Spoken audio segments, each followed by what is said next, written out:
আজকে ৮ বছর হয়ে গেছে ত্রিলোচন মাহাতোর ভাই বা দুলাল কুমারের ভাই যদি বিজেপির কোনো নেতাকে ফোন করে, বিবেক মাহাতো যদি জ্যোতির্ময় মাহাতোকে ফোন করে একবার কথা বলতে চায়, জ্যোতির্ময় মাহাতো ফোনটুকুও তোলে না। এই হচ্ছে বিজেপির আসল চেহারা। মোদির গ্যারেন্টি মানে জিরো ওয়ারেন্টি, আর তৃণমূলের গ্যারেন্টি মানে লাইফ টাইম ওয়ারেন্টি। কথা দিয়ে কথা রাখার নাম তৃণমূল কংগ্রেস। জয় বাংলা, জয় বাংলা, জয় বাংলা। সভামঞ্চে উপবিষ্ট জেলার সর্বস্তরের নেতৃবৃন্দ যারা রয়েছেন, সর্বস্তরের তৃণমূল কংগ্রেসের নির্বাচিত জনপ্রতিনিধি সহ দলের পদাধিকারী, এবং যার সমর্থনে আমরা আজকে এই সভায় উপস্থিত হয়েছি। আমার আগে যিনি বক্তব্য রেখেছেন, পুরুলিয়ার ভূমিপুত্র, দীর্ঘদিন আপনারা তাকে আপনাদের প্রতিনিধি হিসেবে পেয়েছেন। এবারেও মমতা বন্দ্যোপাধ্যায়ের আশীর্বাদ নিয়ে জোড়া ফুল প্রতীক চিহ্নে যিনি বলরামপুর বিধানসভা থেকে লড়াই করছেন, সম্মানীয় শান্তিরাম মাহাতো মহোদয়, আমি তাকে আমার ধন্যবাদ জানাই। সভামঞ্চে উপবিষ্ট জেলা তৃণমূল যুব কংগ্রেসের সভাপতি ভাতৃপ্রতিম গৌরব সিং রয়েছেন, ট্রেড ইউনিয়নের জেলার সভাপতি উজ্জ্বল কুমার, তৃণমূল ছাত্র পরিষদের সভাপতি কিরিটি আচারিয়া, মীরা বাউরি রয়েছেন, সোমনাথ কুইরি রয়েছেন, নিবেদিতা মাহাতো রয়েছেন, সুসেন মাঝি, সঞ্জীবলাল সিং, বিদ্যাধর মাহাতো সহ এখানে অঘোর হেমব্রম সহ যারাই রয়েছেন, আমি সকলকে একযোগে আমার কৃতজ্ঞতা জানাই, প্রণাম জানাই। এখন দুপুর 2টো বাজে, আর যা গরম পড়েছে আর যা লু বইছে, কলকাতা বা দক্ষিণবঙ্গের যে জেলাগুলো সেখানে যা তাপমাত্রা থাকে তার থেকে সবসময় 2 ডিগ্রি 3 ডিগ্রি গরম পুরুলিয়া বাঁকুড়াতে বেশি থাকে। এই রোদের বৈশাখ মাসের তীব্র দাবদাহকে উপেক্ষা করে যারা আমাদের সভায় এসে শান্তিরাম মাহাতোকে আশীর্বাদ করেছেন, আমি নিশ্চিত যে 3 ঘন্টা 4 ঘন্টা গরমে পুড়ে তেতে যারা সভায় আসে তারা শুধু আমার বক্তব্য শুনতে বা আমায় দেখতে আসে না, তারা সিদ্ধান্ত নিয়ে আসে 23 তারিখ লাইনে দাঁড়িয়ে জোড়া ফুলকে ভোট দিয়ে আবার শান্তিরাম মাহাতোকে বলরামপুরে জেতাবো। আজকের সভা বলে দিচ্ছে এই বলরামপুর থেকে তৃণমূলের জয় সময়ের অপেক্ষা। আনুষ্ঠানিক ঘোষণাটা খালি 4 তারিখ হবে। শান্তিদা বলছিল বলরামপুরের 10-15 বছর আগে, বিশেষ করে 2011 সালে আমাদের সরকার প্রথমবার আসার আগে কি পরিস্থিতি ছিল এই বলরামপুর বিধানসভার। সকাল 10টায় গেলে পুলিশ স্টেশনে এত বড় তালা ঝুলতো, পুলিশদের আশ্রয় নিতে হতো পুলিশ থানায় বিভিন্ন জায়গায় লুকিয়ে। আজকে সেই বলরামপুরে যেখানে সকাল 10টায় পুলিশ থানায় তালা ঝুলতো, 24 ঘন্টা থানা তো খোলাই, রাত্রির 12টা অবধি ঝকঝকে তকতকে রাস্তাঘাটে বলরামপুরের মানুষ নিশ্চিন্তে নির্দ্বিধায় নির্ভয়ে ঘুরে বেড়াচ্ছে।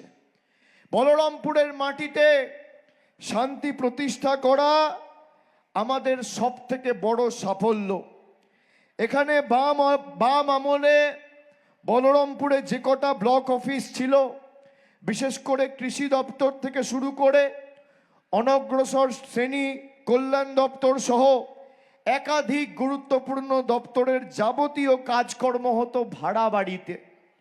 রাজ্যে সরকার মামাটি মানুষের প্রথমবার তৈরি হওয়ার পরে ব্লক অফিস থেকে শুরু করে কৃষি দপ্তর ও অনগ্রসর শ্রেণীর কল্যাণ দপ্তর নিজস্ব ভবন এই বলরামপুরে তৈরি হয়েছে।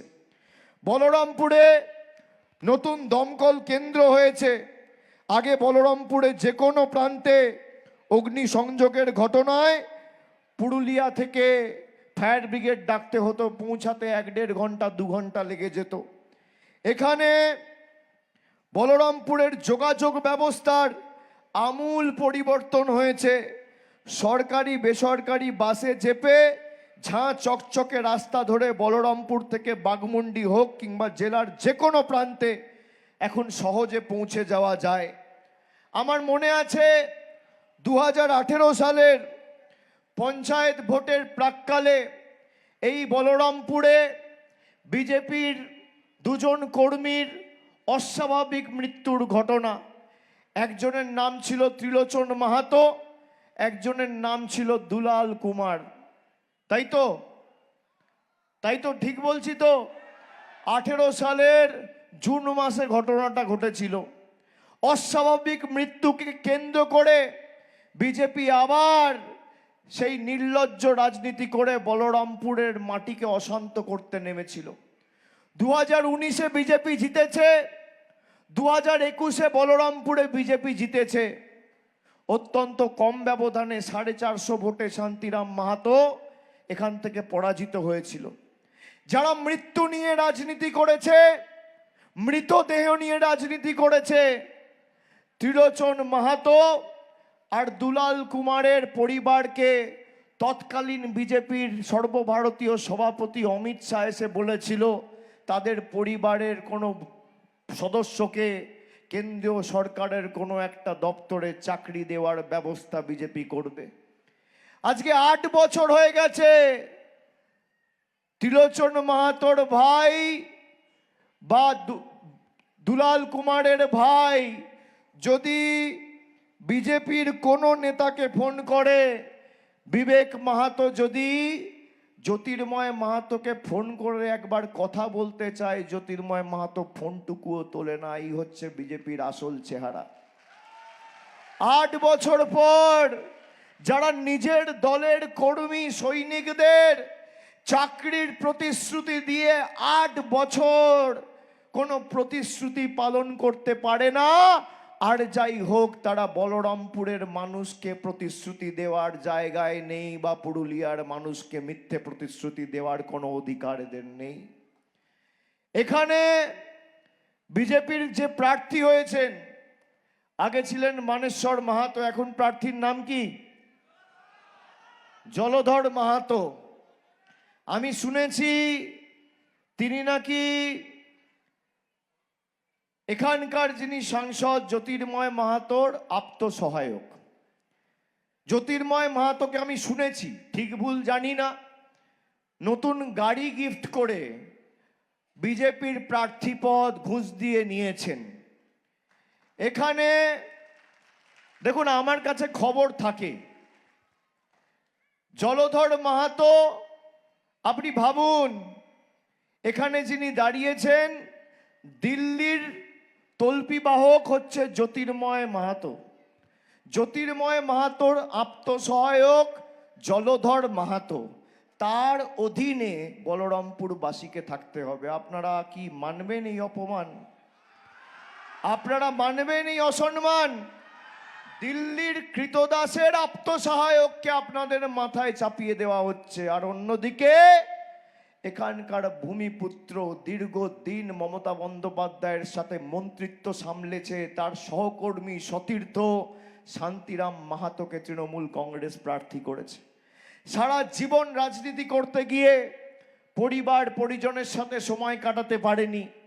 5 মাস আগে নিজের অর্ধাঙ্গিনীকে হারিয়েছে, তাও আপনাদের পাশ থেকে সরেনি। এই হচ্ছে শান্তিরাম মাহাতো। সেই শান্তিরাম মাহাতোকে আমরা প্রার্থী পদ দিয়েছি।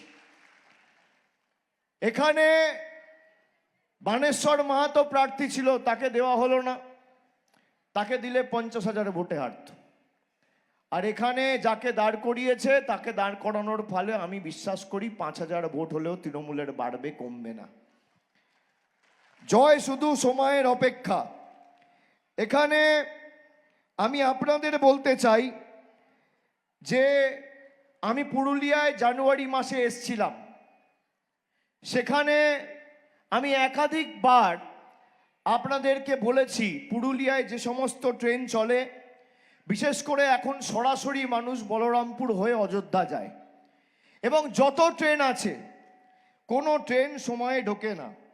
সে আপনার হাওড়া চক্রধরপুর এক্সপ্রেস হোক, বা ওদিকে পুরুলিয়া এক্সপ্রেস হোক, বা রূপসী বাংলা হোক, কোনো ট্রেন টাইমে ঢোকে না। আমি একটা উদাহরণ খালি আপনাদের দিচ্ছি। হাওড়া চক্রধরপুর এক্সপ্রেস ভোর 6:30 পুরুলিয়ায় ঢোকার কথা। গত 18 তারিখ অর্থাৎ পরশু দিন পুরুলিয়ায় ঢুকেছে 6:30 জায়গায় 11:43, তার মানে 5 ঘন্টার বেশি লেট। আমি আজকে বলে যাচ্ছি, এবার আগামী 2-3 দিন দেখবেন টাইমে ঢুকবে।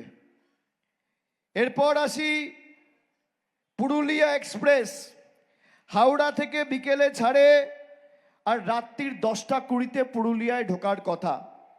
পুরুলিয়া এক্সপ্রেস গত 18 তারিখ ঢুকেছে 12:34, অর্থাৎ 2 ঘন্টা 20 মিনিট লেট। আর গতকাল রাত্রে ঢুকেছে রাত 1:43, অর্থাৎ 3 ঘন্টার বেশি লেট। এখানকার সাংসদ যে সুনিশ্চিত করতে পারে না যে নিয়মে ট্রেন পৌঁছায়, মানুষের যাতে অসুবিধা না হয়, সে উন্নয়ন দেবে আপনাদের কোত্থেকে? মোদির গ্যারেন্টি মানে 0 ওয়ারেন্টি, আর তৃণমূলের গ্যারেন্টি মানে লাইফ টাইম ওয়ারেন্টি। কথা দিয়ে কথা রাখার নাম তৃণমূল কংগ্রেস। যে ট্রেন টাইমে ঢুকুক এইটুকু সুনিশ্চিত করতে পারে না, সে আপনাকে জল, কল, রাস্তা, বাড়ি, লক্ষ্মীর ভান্ডার দেবে? কচু।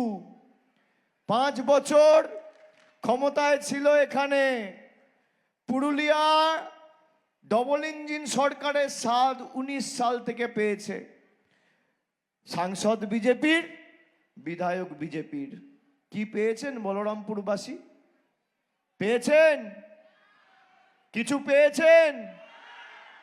এবার আমি বলি, বলরামপুরে এখানে আমাদের ফল খারাপ হওয়ার পরেও গত 2 বছরে 8,000 গরিব মানুষকে বাড়ির টাকা দিয়েছে মমতা বন্দ্যোপাধ্যায়ের সরকার, যার মধ্যে 10 পয়সার কোনো অবদান নরেন্দ্র মোদীর সরকার বা জ্যোতির্ময় মাহাতোদের নেই। বলরামপুর বিধানসভায় 63,000 মায়েরা প্রতি মাসে লক্ষ্মীর ভান্ডার পাচ্ছেন।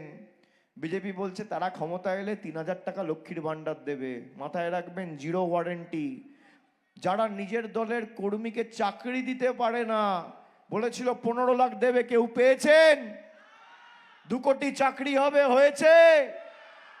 মিথ্যের পর মিথ্যে প্রতিশ্রুতি। আমার চ্যালেঞ্জ বিজেপিকে, যদি ক্ষমতা থাকে আর সত্যি সৎসাহস থাকে, 16টা রাজ্যে বিজেপি ক্ষমতায়, যেভাবে বাংলায় প্রতিটা মহিলাকে আমাদের সরকার লক্ষ্মীর ভান্ডার দিয়েছে, যদি একটা রাজ্যে করে দেখাতে পারে, আমি রাজনীতি থেকে চিরতরে বিদায় নেব। আমার চ্যালেঞ্জ।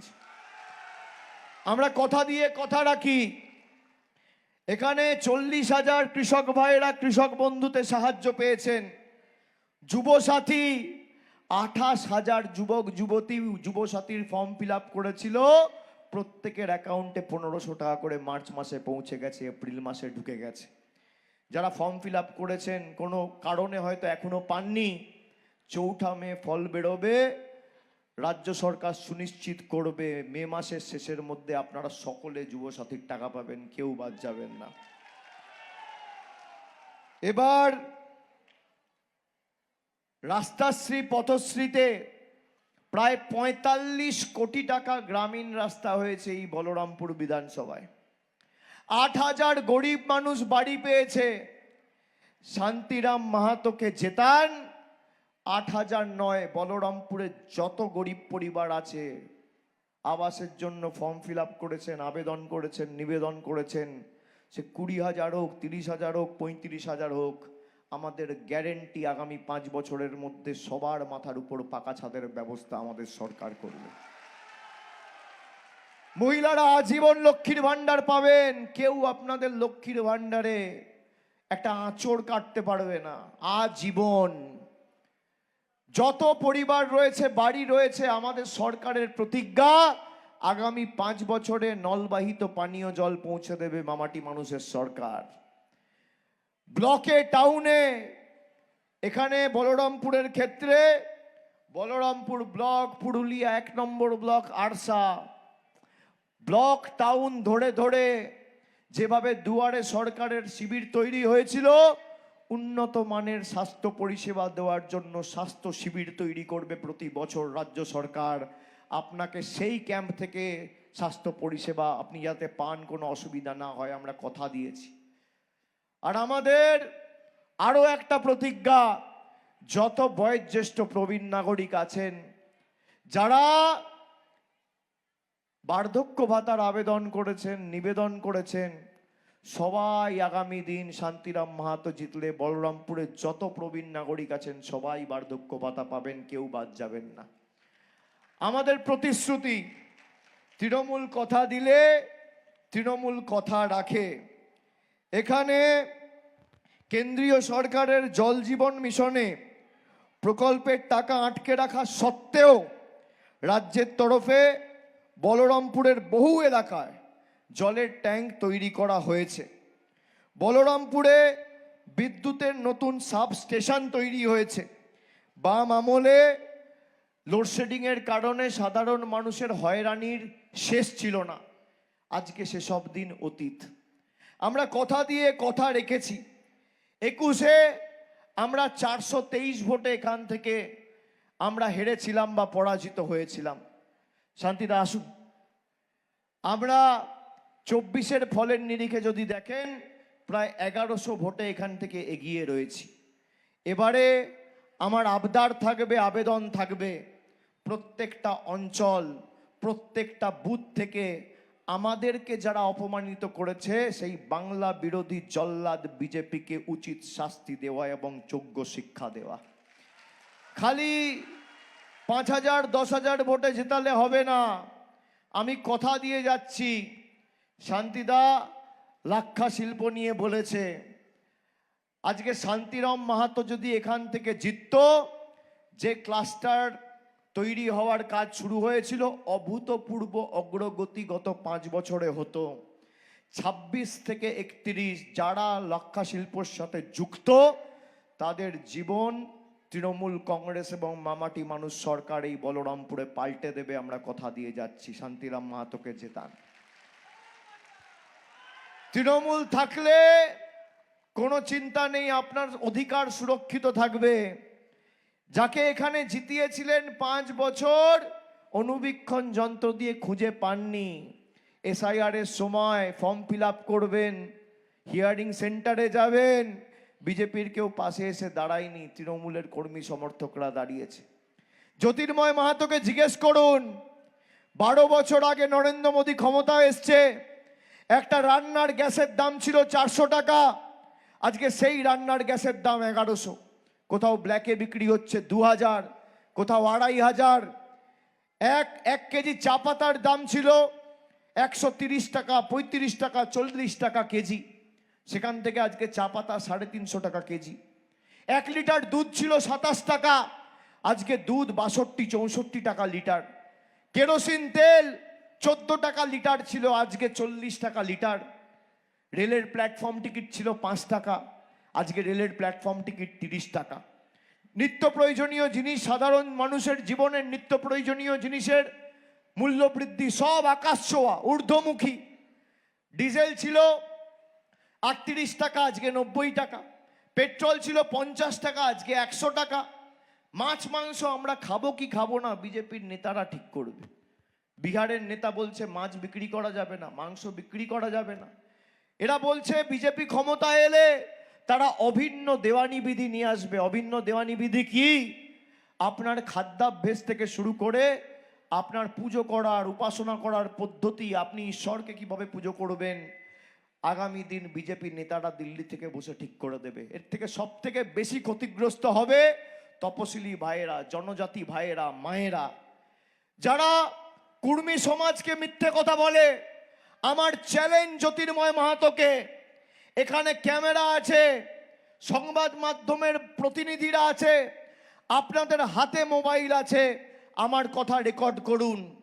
মমতা বন্দ্যোপাধ্যায় সরকার আজ থেকে 3 মাস আগে, আজকের তারিখ হচ্ছে 20 এপ্রিল, আজ থেকে 2 মাস আগে 19 ফেব্রুয়ারি সরাসরি রাজ্য সরকারের তরফ থেকে কেন্দ্র সরকারকে চিঠি লিখে বলেছিল কুড়মালি ভাষাকে অষ্টম তপশিলে অন্তর্ভুক্ত করতে। আজকে 2 মাস হয়ে গেল, নরেন্দ্র মোদীর সরকার, অমিত শাহ সরকার আর জ্যোতির্ময় সিং মাহাতোদের সরকার কিচ্ছু করেনি।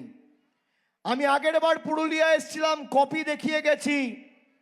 যারা বলেছিল আমরা কুর্মী ভাইদের জন্য লড়াই করছি, বিজেপির কাজই হচ্ছে কুর্মী আদিবাসীদের মধ্যে ঝগড়া লাগানো আর ধর্মে ধর্মে বিভেদ করে নিজেদের রাজনৈতিক স্বার্থ চরিতার্থ করা। আমার চ্যালেঞ্জ, যদি আমি মিথ্যে কথা বলি আর যদি জ্যোতির্ময় সিং মাহাতোর সৎ সাহস থাকে আমার বিরুদ্ধে মিথ্যে মামলা করবেন, আমি অন রেকর্ড বলে গেলাম, জোর গলায় বলে গেলাম। মমতা ব্যানার্জির সরকার 19শে ফেব্রুয়ারি কুড়মালি ভাষাকে অষ্টম তপশিলিতে অন্তর্ভুক্ত করার জন্য কেন্দ্রের স্বরাষ্ট্র সচিবকে রাজ্যের মুখ্য সচিব চিঠি লিখে পাঠিয়েছে। 2 মাস হয়ে গেছে, কোনো ব্যবস্থা নেয়নি। এই হচ্ছে বিজেপির আসল চেহারা। তোমাদের ক্ষমতা থাকলে উন্নয়নকে সামনে নিয়ে লড়ো। বলরামপুরে বিজেপির বিধায়ক, পুরুলিয়ায় বিজেপির সাংসদ। 12 বছরে নরেন্দ্র মোদী বিজেপির জেতার পর এই পুরুলিয়ার মাটির জন্য আর বলরামপুরের জন্য, জয়পুরের জন্য, পুরুলিয়ার জন্য কি করেছে, আর আমাদের সরকার মমতা ব্যানার্জির সরকার 11 থেকে 26 এই পুরুলিয়ার জন্য কি করেছে। যদি ল্যাজে গোবরে করে ভোকাট্টা করে মাঠের বাইরে না বার করতে পারি, আমার নাম অভিষেক বন্দ্যোপাধ্যায় নয়। চ্যালেঞ্জ, ক্ষমতা আছে। এখানে অন রেকর্ড বলে যাচ্ছি যে রিপোর্ট কার্ড নিয়ে এসো। একদিকে জ্যোতির্ময় সিং মাহাতো অমিত শাহ থাকবে, আর একদিকে শান্তিরাম মাহাতো অভিষেক বন্দ্যোপাধ্যায় থাকবে। আমি আমার রিপোর্ট কার্ড নিয়ে যাব, তুমি তোমার রিপোর্ট কার্ড নিয়ে আসো। যারা কুর্মী ভাইদের আবেগ নিয়ে ছেলে খেলা করেছে, দিল্লিতে তাদের স্বার্থ নিয়ে লড়াই করতে গিয়ে নিজের ছেলেকে প্রার্থী করে দিয়েছে এখানে, তাকে মানুষ কোনোদিন ক্ষমা করবে না, কোনোদিন ক্ষমা করবে না। যারা আদিবাসী কুর্মী ভাইদের মধ্যে লড়াই লাগাচ্ছে আর বলছে অভিন্ন দেওয়ানি বিধি নিয়ে আসবো, আজ থেকে 7 দিন আগে অমিত শাহ বলেছে, যারা আপনার অধিকার কেড়ে নিতে চায়, দেখছেন তো স্বাধীনতার 79 বছর পরেও লাইনে দাঁড়িয়ে আপনাকে প্রমাণ করতে হচ্ছে আপনি এই দেশের ভোটার। আচ্ছা, আমরা যদি অবৈধ হই তাহলে পুরুলিয়ার সাংসদ যাকে 2024 সালে মানুষ ভোট দিয়েছিল সেই অবৈধ। সে যদি অবৈধ, তার হাত ধরে প্রধানমন্ত্রী নির্বাচিত হয়েছে নরেন্দ্র মোদী অবৈধ, তাহলে পুরুলিয়ার ভোটার যদি অবৈধ হয় তাহলে জ্যোতির্ময় সিং মাহাতো অবৈধ হবে না কেন? উত্তর আছে? উত্তর নেই। এরা ধর্মের ভিত্তিতে রাজনীতি করে। যারা ধর্মের ভিত্তিতে জয় শ্রীরাম বলে রাজনীতি করে তাদেরকে আমি বলবো তৃণমূলে শান্তিও আছে, রামও আছে। শান্তিরাম মাহাতো, তাকে আগামী দিন 23শে এপ্রিল মাথা উঁচু করে, আর তো 4 দিন, 20, 21, 22, 23, মাথা উঁচু করে আপনারা ভোট দেবেন 23 তারিখ, আর মাথা নিচু করে পুরুলিয়ার জন্য, বলরামপুরের জন্য তৃণমূল সরকার 5 বছর কাজ করবে, আমি কথা দিয়ে যাচ্ছি। লাইনে দাঁড়িয়ে ভোটটা দিতে হবে। গরম বেশি পড়লেও, কষ্ট হলেও, এই আজকে এত গরমের মধ্যে আপনারা এসছেন, আমি মায়েদের প্রণাম জানাই। কষ্ট হলেও, ঝড় জল বৃষ্টি হলেও 23 তারিখ লাইনে দাঁড়িয়ে এমনভাবে জবাব দিতে হবে, 4 তারিখ ভোট বাক্স খুলবে, জ্যোতির্ময় মাহাতোরা যেন চোখে পদ্ম ফুলের জায়গায় সর্ষে ফুল দেখে, সবাইকে সুনিশ্চিত করতে হবে। আর বলরামপুরে যে কথাগুলো আমরা দিয়ে গেলাম, যে প্রতিশ্রুতিগুলো আমরা দিয়ে গেলাম, আমরা তো, আমার রিপোর্ট কার্ড কজন লক্ষ্মীর ভাণ্ডার পেয়েছে, কজন বাড়ি পেয়েছে, কজন কৃষক বন্ধু পেয়েছে, কত টাকার ক কিলোমিটার রাস্তাশ্রীতে রাস্তা হয়েছে, সার্বিক কি পরিকাঠামোগত উন্নয়ন হয়েছে, আমি সব মানুষের কাছে বলে দিয়ে গেলাম। মানুষ জানে যে মানুষের পাশে কে রয়েছে, প্রকৃত বন্ধুকে আর আসল শত্রুকে। তাই শত্রুকে নয়, এবার বন্ধুকে নির্বাচিত করুন। এরা আপনার ভোটে নির্বাচিত হয়ে আপনার অধিকারের টাকা আটকেছে, তাই বিজেপিকে এমনভাবে জবাব দিন, এই ভোট খালি তৃণমূলকে জেতানোর ভোট নয়, এটা প্রতিবাদের ভোট, প্রতিরোধের ভোট, প্রতিশোধের ভোট। 50,000-এর বেশি আমার আবেদন থাকবে আপনাদের কাছে, বাকি মার্জিন আপনারা ঠিক করবেন। গণতন্ত্রে গণদেবতাই সর্বে সর্বা, সব কিছু আপনাদের কাছে ছেড়ে দিয়ে গেলাম। কিন্তু শান্তিদা এখনো যেভাবে এ প্রান্ত থেকে ও প্রান্ত সব কিছু ছেড়ে দিয়ে নিজের জীবনের সব দিয়ে নিজেকে উৎসর্গকৃত করে মানুষের জন্য কাজে নিয়োজিত করেছে, এরম জনপ্রতিনিধি পুরুলিয়া আগেও পাইনি, আগামী 50 বছরেও পাবে না। আমি তাই আপনাদের আরেকবার ধন্যবাদ, কৃতজ্ঞতা, প্রণাম জানিয়ে, শুভেচ্ছা জানিয়ে, জোহার জানিয়ে, আমার অভিনন্দন জানিয়ে আমার বক্তব্য শেষ করলাম। সকলে ভালো থাকবেন, সুস্থ থাকবেন। জয় হিন্দ, বন্দে মাতরম, জয় বাংলা।